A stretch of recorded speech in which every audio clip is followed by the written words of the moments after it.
台南市府城青工总会款了济物资，来到安南区健身障碍照顾中心进行关怀活动。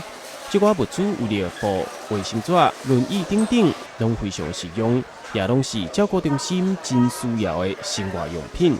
青工总会也邀请了爱心总铺师现场煮水饺、鱼丸汤，带予新长者满满的快乐。做伙来参与的议员李中勤也呼吁社会大众爱发挥更侪爱心。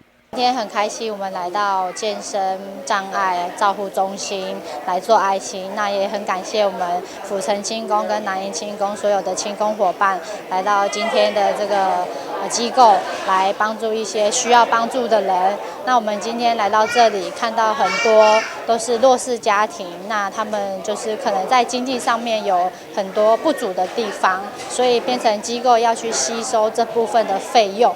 那也在此呼吁各界好心人士来帮忙协助。目前安南区健身障碍照顾中心照顾60名新长者，帮助因身心复健。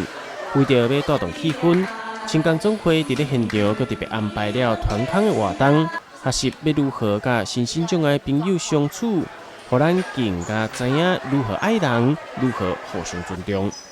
央新闻王子豪采访报道。